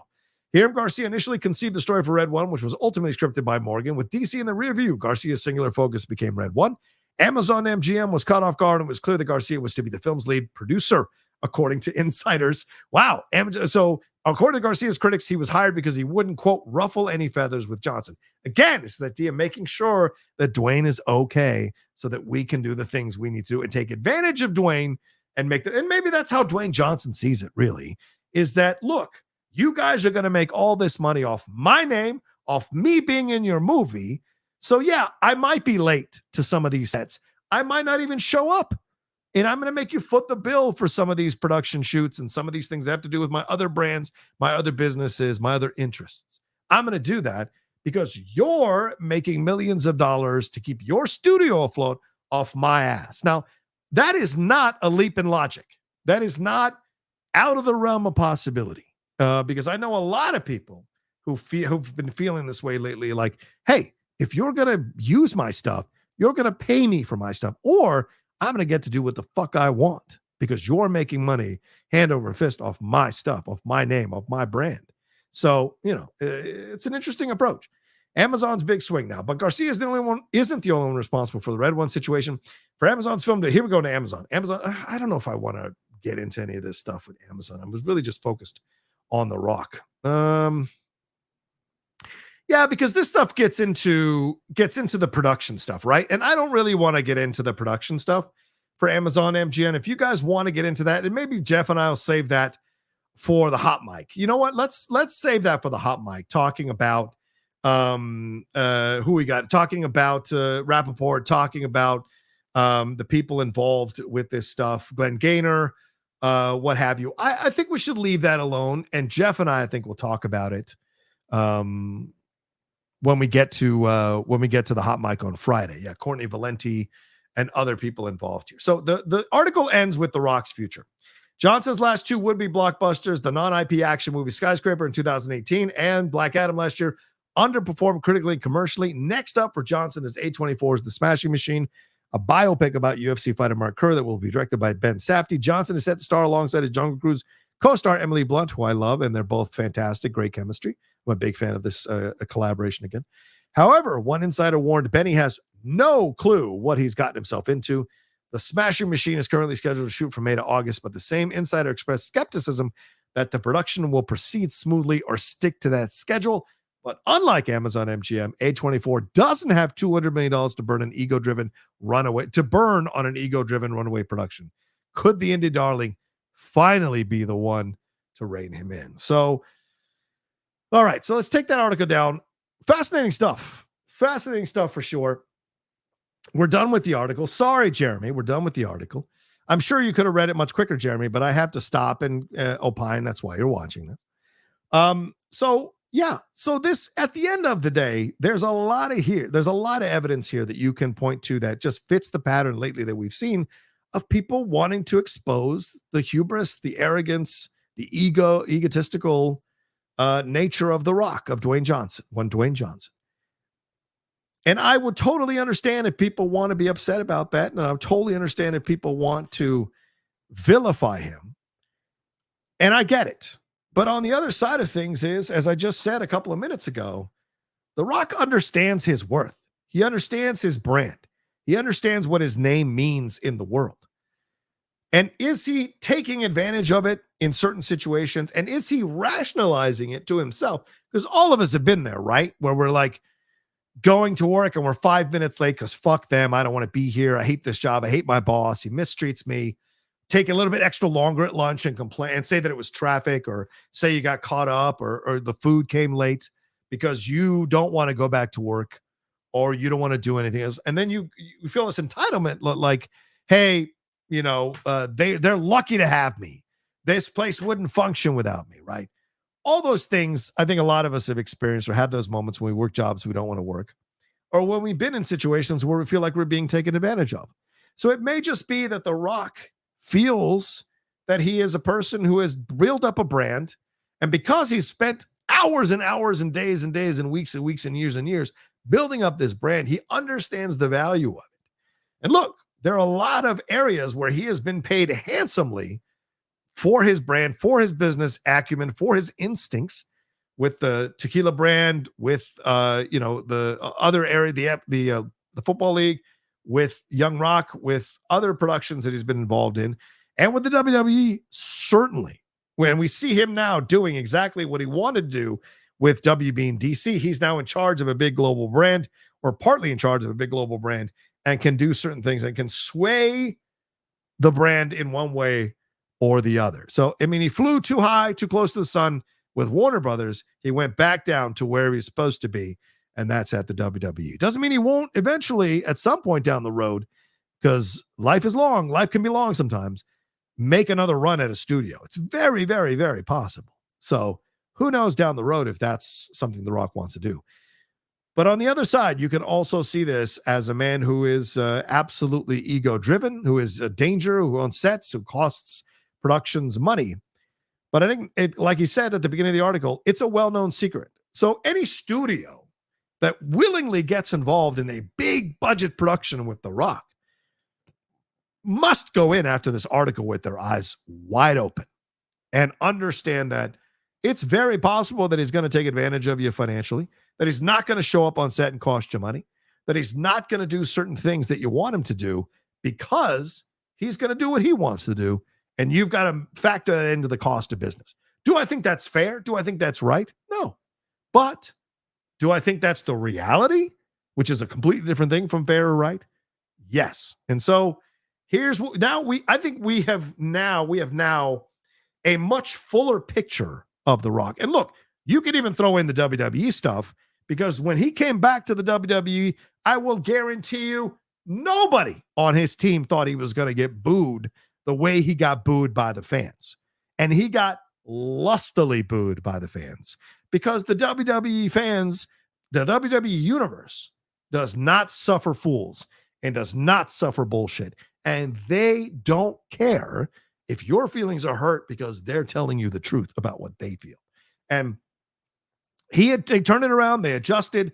They turned it into a thing with the Cody Crybabies on, which I think had a real, that was real. Like, I think that was The Rock's real personality coming out, saying Cody Crybabies, because he was fucking mad and embarrassed and ashamed. He knew Hollywood had kicked him out, which is why I think you've seen him on Fox News saying, I'm not going to say who I'm voting for, blah, blah, blah. I know some people like me speculated, well, he doesn't want to risk his money with the right. But after reading this article, it's very clear that he has a love-hate relationship with Hollywood. And it may be that he loves to make the money off Hollywood, but he hates that he has to do this deal with all this stuff in order to make that money. And so in a way, he rebels or lashes out, or dare I say he outlaws, by not showing up on set, by being late, by doing these little things that show that he is not happy being a part of the system. So It's very possible that's what's going on. And so, as I said, the WWE, when he had to adjust, he was not happy because that was the one place he was coming that he felt he was going to be embraced. And he was not embraced initially. No matter what O'Shea Jackson Jr. says in all of his tweets, it was not a work. It was not planned. All right. It was absolutely a fuck up by them, an overestimation. They thought they could hoodwink the WWE universe, and the WWE universe let them know where they stand. To his credit, The Rock has done what he always does really well. He pivoted, he understood, he switched the angle, he turned around the and became a heel, exactly like he did as The Rock when he came in as Rocky Maivia and turned it around and became heel Rock in order to become successful, and ended up working out, and they've made a lot of money off of that. So this is The Rock knows how to read the trade winds in the WWE. Not so much maybe when it comes to Hollywood. So we will see how much damage this article does, because, of course, today they also announced that he is working with the people who do Dark Side of the Ring to bring about a 3 or 4 part series on the death of the WCW. I'm not happy with that. I know he did Tales from the Territories, and I know he's working on a biopic for Ric Flair, but I don't like a WWE lifer to tell me or be in charge of a production about the death of WCW. That to me screams of a bias that I'm not a fan of, like Triple H beating Sting at WrestleMania. That's a bias to favor the WWE. Like we saw in the Monday Night War documentary, that was a bias that favored the WWE over WCW. And I feel like WCW is going to get the short shrift, and I'm worried about that. So that being said, man, interesting article, incisive article that really broke down the stuff with him. And certainly we got to ask questions of him going forward, and we'll see what those questions are. All right, let's hit these super chats real quick. And then we'll get into one last thing, and then we'll get on out of here. Wiley, what's up? Wiley says, got to support the homie Rocha. Thank you, Wiley. Very kind of you to send some contributions in. Carlton Runner said, London calling. Read the Hemsworth Vanity Fair article. It wasn't his fault. It was White TD. Chris will crush it in for you. Massive Hemsworth fan, genuine guy. We're going to get into that real quick as we wrap up here, Carlton. Jay West says, if Rock has had this much of a history of being late, how has this not affected his career? I read he was 8 hours late for a movie. Yes, I just read the same thing out loud to everybody, Jay. You're right. And that's something that it's a valid question. How has this not affected his career? You know why? Because most of his movies have made money. And so when you make money, Hollywood looks the other way on a lot of things. But clearly, The Rock's, this is like The Godfather, right? They wouldn't have shot The Godfather. What does the also say? 10 years ago, could I have gotten to The Godfather when he shot him 6 times? 10 years ago? No. But The Rock is, The Godfather is shaky. The Rock is shaky, which is why more people are coming out. Yes, anonymously, mostly, but more people are coming out to call out this behavior from The Rock because The Rock is teetering. He's teetering in Hollywood. So they're taking their shots. Derek said, Derek Johnson, what's up, Derek? He says, always enjoy the shows, John. If you did 2 live shows on Twitch where you can really get loose and speak your mind, like Geek Buddies and Snyder Show, we all enjoy when you really are free to speak. Oh, thanks, man. I appreciate that. I feel like I'm free to speak all the time, but Twitch, maybe. We'll see. Rory says, absolute legend, Rocha. Love the show. Thank you, Rory. I appreciate that, man. You are a legend. You all are a legend for watching right now. And NLSFC 96 says, I don't know. Rock is The Rock. I'm tired of these hit articles. If people don't want to work with The Rock, it will happen. Rock has been successful and can do what he wants. He's busy. Give him a break. Well, he can't really do what he wants because he wanted to run Warner Brothers DC and he didn't. He would lie. He wanted to have Black Adam be a mega hit and it wasn't. He hasn't had a hit in a very long time as a star of a film. And so, and don't give me Fast and Furious. That's an ensemble piece. And that's him and Vin as a 2-hander with Paul Walker when he was alive. So, you know, he wants to do what he wants, but you can't just do what you want and not think about how it affects other people, affects budgets, affects people's time.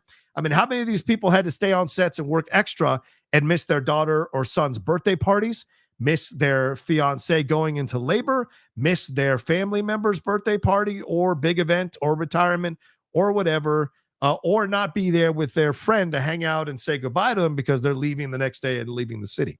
So, you know, we can say, oh, The Rock was late. It costs money. Maybe some people got insurance off of that.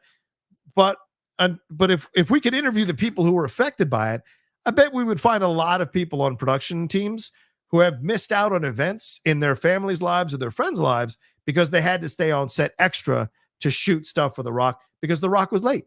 And that's where it becomes an issue. Honestly, that's where there is a legitimate human cost to what you're doing. And just because you don't see it doesn't mean it doesn't exist. And I think that's the difference when you look at a situation like this with The Rock. All right. So, all right. Those are the Streamlabs and the Super Chats, rather. Thank you very much for sending them in. Yes. So let me take one last break and then we'll jump into the Vanity Fair article with Chris Hemsworth here right after this.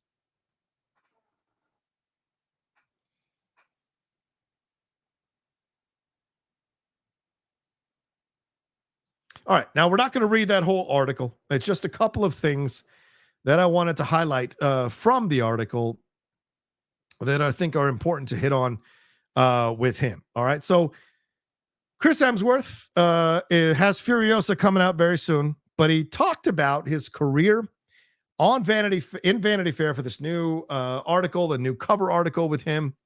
And I thought this was an interesting read. And this is where I just want to hit on a couple of things. Again, I'm not going to read the whole article, so I don't want anybody to freak out, but I am going to bring up the article so we can read it together real quick. And then we'll jump out of it and have our thoughts on it. But here's where he talks about the Marvel situation, right? He says, he was grateful for the opportunity. Here we go. Where it was okay. He was a 25-year-old unknown when he booked. Oh, wait, is that big enough? Okay. Let me get it bigger. I always forget that about you guys, that I have to make these things a little bit big. Oh, shit, that's the wrong one. Hold on. Where is it? What the fuck is it? All right, there it is. All right, let me make it bigger. Zoom in. Okay. The veil. What's the veil? I got to learn about the veil. All right, here we go. Where are we at here? Oh, clearly I missed this one. Okay. I jumped. All right, here we go. All right. He was a 25-year-old unknown when he booked Thor, one of the great gifts of his life. Leonie, his mom, got a note from the first film's costume designer who told her that all the actors hung up, only him and Liam hung up their costume. Grateful as he was for the opportunity, Hemsworth grew frustrated playing Thor. Sometimes I felt like a security guard for the team. I would read everyone else's lines and go, oh, they got way cooler stuff. They're having more fun. What's my character doing? It was always about, you've got the wig on, you've got the muscles, you've got the costume. Where's the lighting? Yeah, I'm part of this big thing, but I'm probably pretty replaceable. Downey Jr. defends him and says Hemsworth is, in my opinion, the most complex psyche out of all of us Avengers. He's got wit and gravitas, but also such restraint, fire, and gentleness. Then they talk about Thor Ragnarok and how he worked on Thor Ragnarok there. Kate Blanchett says, I first met Chris on the lot. He was driving a golf cart, his Thor locks flying, careening towards me with a huge grin of welcome. I heard he was generous, and boy, is he generous, hilarious, and as hardworking and diligent as he is handsome, but he is a complete goofball. He sets the tone on set. Everyone is valued. So then they go into Thor Love and Thunder, right? And he says, Hemsworth says he can't forgive himself. I got caught up in the improv and the wackiness, and I became a parody of myself. I didn't stick the landing. He said, I've been trying to muscle and beat things into existence for so long out of obsession and desperation to build this career, and I was just exhausted. And he was talking about his, going and recovering from the Marvel movies and 27 movies, with 8 of them being Marvel blockbusters and all this. And he wanted to kind of walk away from it. So he says, but his mind is a crystal, but it can be a prison, is what he said, is what Luke says about him. He can be so focused and self-critical. He has real anxiety about making a decision, and he can spiral. There's no doubt about that. So this is the line, though. Like, you understand him as a person, but I got caught up in the improv and the wackiness, and I became parody of myself. I didn't stick the landing. So the fact that he can't forgive himself for this, I think, is a bit unfortunate, because he's a fantastic actor, and he's a fun energy to see in movies. Certainly, in my opinion, I know some people might get upset about this, but I thought he was the best part of that Ghostbusters 2016 thing with all the ladies. And even though I think Kate McKinnon was hilarious, but Kate McKinnon was in a different movie than the other 3 ladies. And then Chris was in the movie with the other 3 ladies, and he was funny with the construct of what the movie was about. Kate was doing something else, and it was very funny what Kate was doing, but it had nothing to do with the movie at all. But Chris was very funny. Now, do I like him in Black Hat? No, I don't think that movie's that good. But in other things I've seen him in, I've always enjoyed him. He's certainly been willing to be a part of those one shots, be willing to be a part of making those making those little parts that are funny. He's certainly willing to make fun of himself, like as we've seen in the press tour for Furiosa, him trying to speak Spanish and stuff. Like Chris seems to have this energy where he's up for it. Like he wants to give and give and give. But he also has a part of himself that I sense from these quotes in the article that he feels he's not being respected for. And I don't mean that in a negative way, like other people, like he's mad about it. I mean more mad, like he'd like people to see him as a better actor than they think he is. Now, as for reading other people's lines and thinking they have better lines, that's the curse of every actor. Every actor, I say this a generalization, even though there are probably some exceptions to the rule, but most actors read other people's lines in movies and TV shows, in plays, and say, wow, you're getting the better lines, or wow, your lines are cool. That's just the natural actor thing, right? I don't think I can put much stock on what Chris says there, but I certainly sense from this that he wants to do great work. He wants to be respected for the work he does. And I would like to say he's got nothing to apologize for with Thor: Love and Thunder, because that may not have been the best film, but he sure as fuck was fantastic in the movie. I enjoy him in the film, and I don't think it's that bad of a movie. I understand people have issues with it. I think the issues are Taika, and certainly we saw with Next Goal Wins, even though I thought that was a fun movie, it was such a throwaway film that maybe Taika is a bit lost right now as a director. And we'll see what he brings to his next project, and we'll see how that comes off. But I don't think Chris has anything to apologize for. And him saying he got caught up in the camaraderie. Look, man, that happens to everybody. You know, you were feeling yourself. You're coming off Thor Ragnarok. You've got all these great people involved. You're getting back to the Jane Foster romance. You're bringing that in, trying to make that work. The cancer thing. Then you got Russell Crowe, and you've got Christian Bale. It was just a smashing together of too many tones, and it became a little ridiculous. Whereas with Ragnarok, it's got humor and ridiculous moments, but it's also got some real stakes and a restrained performance from Cate Blanchett that keeps the danger and the tension bubbling on the surface. I think if Christian Bale had more opportunity if the movie had more of an opportunity to lean towards the Christian Bale side of things, I think the movie would have come out with a bit more better balance. It just was too much. There was too much in that movie, and that ended up sabotaging the movie. There's nothing Chris could have done about that. Absolutely nothing. You know, Feige wanted to make the movie he wanted to make. Taika Waititi directed that thing, because don't just put it on Taika. Kevin approved everything in that movie. Kevin wanted all that stuff in that movie. And in the end, it was too much stuff that didn't get enough attention or didn't get fleshed out enough for us watching the film to fully feel the emotional impact of those moments with his daughter, with Jane Foster, with Hemdahl, with his other friends there. And Gore the God Butcher could have been delivered in a much more, or could have been framed in a much more sympathetic light than we initially were led to believe when the film started. So there was just issues, but it wasn't Chris's fault. He was fantastic, and I don't think anything negative should be said about Chris. And he should have nothing to apologize for God's sake. All right, let's go into this last story. I've got 10 minutes left. Got to jump on another thing in 10 minutes. This is the last thing. Let's bring up this Seinfeld situation. Let me see if I've got the actual audio of Seinfeld saying this. Hold on. Let me see if I can bring this up, because I want to make sure we, as I promised earlier, we bring up this Seinfeld video of him saying the things that he said. Where is it? I know I've got it here somewhere. Here we go. All right, let's take a look at this. Is from this Kathleen Brodsky retweeted this, or tweeted this rather. So let's take a look and listen to it. Let me bring it up big frame. I hope this isn't a strike to bring this up, because I don't know if this is copyrighted material. The New Yorker Radio. Here. Nothing really affects comedy. People always need it. They need it so badly, and they don't get it. It used to be you would go home at the end of the day. Most people would go, oh, Cheers is on. Oh, MASH is on. Oh, Mary Tyler Moore is on. All in the Family's on. You just expected there'll be some funny stuff we can watch on TV tonight. Well, guess what?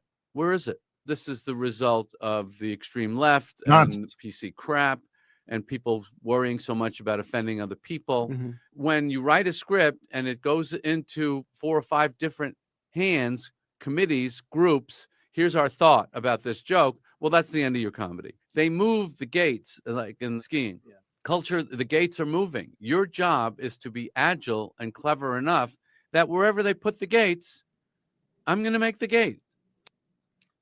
So let's look at the quote in context, right? He's having this conversation about comedy. Now, him blaming the far left and the PC culture war, I think, is a default to so many of these older entertainers. That's just what they say. Like Bill Maher's made a whole cottage industry the last couple of years crying about this shit. We saw Michael Rappaport switch sides. Now he's a huge Trump. Gets on his knees and put his knee pads in front of Trump and all of that nonsense. So fine, fucking do that shit. But with Seinfeld, I think it's a shame to see him say this stuff. But by the end of the quote, he's just saying that comedy changes, and it's his job, if he wants to be successful in comedy, to take the temperature of the room and deliver comedy that's going to appeal to the masses. Because Seinfeld appealed to the masses, and that's why it was successful. It was funny. It was about nothing, but it was about everything, and it was super successful because of that. So if you take the quote in context, he's essentially saying that comedy changes generation to generation. And if you want to succeed in comedy, it's your job to understand what a majority of the audience wants from your comedy. But him coming after the PC and the is so off base because, I mean, there's no way Seinfeld has watched enough situation comedies in the last 20 to 30 years to make an informed statement overall about what is quote unquote ruining comedy. It's such bullshit. And Mark Maron would absolutely counter him. Mark Maron has said 100 times that, like, if you can't tell comedy without being a racist, a homophobe, or a sexist, then you're not really that good of a comedian. And he's right. He's 100% right. And what Jerry's comment also forgets is that we just had Veep for about 8 to 9 seasons. And that was as politically incorrect as you get. Curb Your Enthusiasm just wrapped up just a couple of months ago, or a month ago, and that show was as politically incorrect as you get. It's Always Sunny in Philadelphia, Archer, Family Guy, The Simpsons, South Park, for fuck's sake. You've got so much going on in the world of comedy. I had a list of somebody. Oh, here we go. Let's bring up this list and read this together. I want to give credit to Celeste Headley. This is what Headley, I hope she says. It says Seinfeld's woke to skill comedy. There's no longer comedy since Seinfeld. Only a serious dramas like Abbott Elementary, Brooklyn Nine-Nine, Curb Your Enthusiasm, Hacks. Hacks has been irreverent and politically incorrect at times. Resident Alien is fantastic. Acapulco is great. White Lotus, 30 Rock, Parks and Rec, The Office, Always Sunny, Arrested Development. What We Do in the Shadows at times veers into politically incorrect stuff for some of the comments they make in certain situations. Beef, for fuck's sake, that is a black comedy that certainly has slides into politically incorrect moments and what have you. Let's see. Community, no, I don't think Community does that quite as well. Eastbound and Down, holy crap, Eastbound and Down absolutely did that. I'd never watched Marvelous Mrs. Maisel, so I don't know if it does that.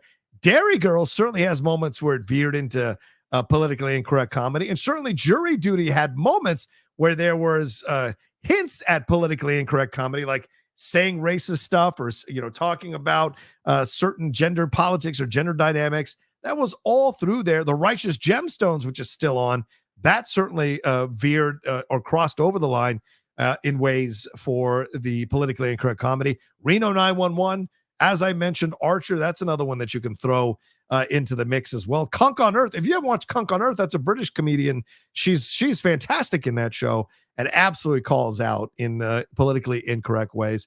Right. Of the Chappelle Show and what have you. Dear White People, certainly that was Poker Face, a fantastic show as well that kind of crosses that line at times. Reservation Dogs has had certain conversations that you might argue. And The Bear, for fuck's sake, The Bear absolutely, as a black comedy, wanders into politically incorrect territory all the time. So this is where it becomes a default and a easy generalization that is just meant to placate a certain crowd.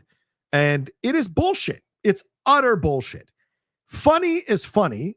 Irreverent comedy, politically incorrect comedy is funny. You just have to write it well and not default to the baseline. Hey, what do black people do? Hey, but what do women? Hey, women be shopping. You can't default to the stupid, most basic fucking approach to comedy. That's not funny.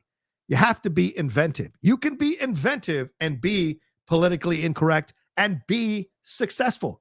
You can be inventive and be and cross those lines and be successful. You just have to be good at it, smart at it, and be intelligent in how you deliver it. For God's sakes, I mean, falling into this pit of these anti-woke motherfuckers, it's just too much nonsense on so many levels.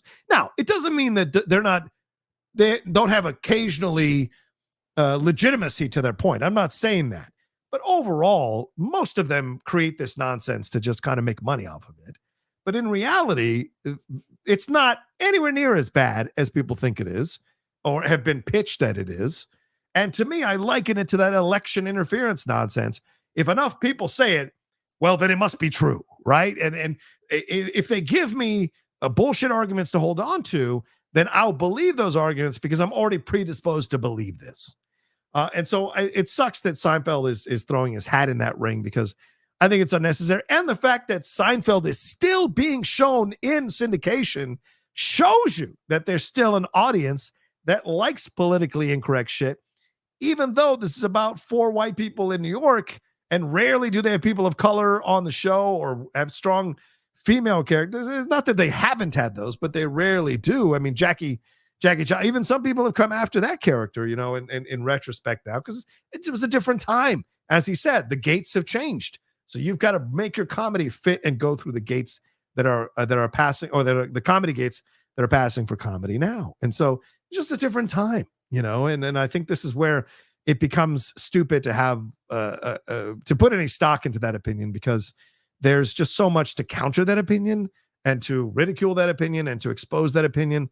It's just ridiculous, you know. Or The Boys. Yeah, great point, Jay. Great point there. Jerry should watch The Boys. A lot of black comedy in The Boys. Yes, there's drama. Yes, there's hard moments and violence, but there is a lot of humor in The Boys that is super politically incorrect, yet it works. But you know Seinfeld ain't watching The Boys, for fuck's sake. So I just felt it was an unfortunate thing for him to say. It was just like so out of pocket because it's not his thing. And yeah, as someone said here, he's been so clean his entire life. You're right. He is absolutely a clean comic. So, all right, let me hit these last ones. So anyway, we'll see what happens. And I have not watched Unfrosted, but I imagine it doesn't have any politically incorrect stuff because that's not what he's known for. So that's also a weird thing. Why would you say something when your comedy is not known for being politically incorrect?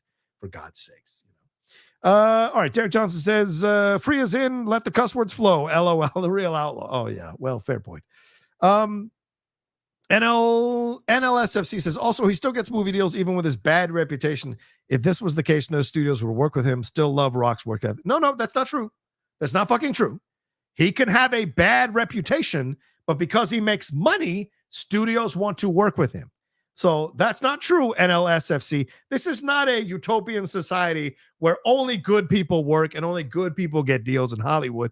Whoever sold you that is a fucking liar, okay? There are plenty of shitty people in Hollywood who make a lot of money. Therefore, people deal with their shitty behavior because they make a lot of money. So don't give me that.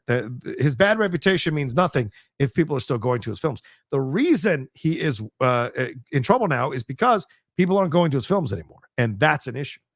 One last one here from Fred Tastic. What's up, Fred? He says, Thor Love and Thunder is what happens when you go too far, like Mission Impossible, Dead Reckoning, Fast X. I still love the movie and want the next one. Yeah, I still want the next one as well. I love Dead Reckoning. I don't know why people have an issue with that film. Fast X, I can understand. That was like way out there. Momoa was the best part of that. But Love and Thunder's okay. It's not great. It's okay. It's watchable. I don't mind the film as much as some other people do.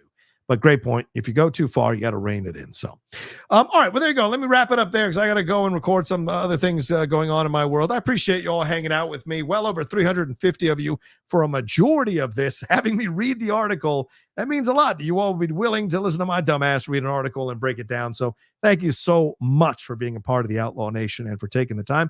Please remember to subscribe to the channel right now. Just hit that subscribe button, hit that bell button, leave your comments down below. I will try to put time codes up on this. I'm very busy next few hours, so hopefully I'll be able to put time codes on it. We'll see.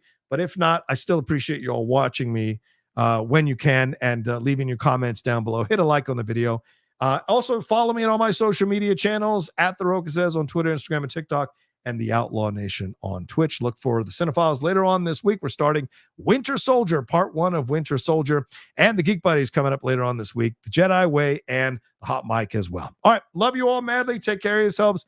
Be well, and we'll talk to you next time with another brand new episode of The Nation. Peace until then.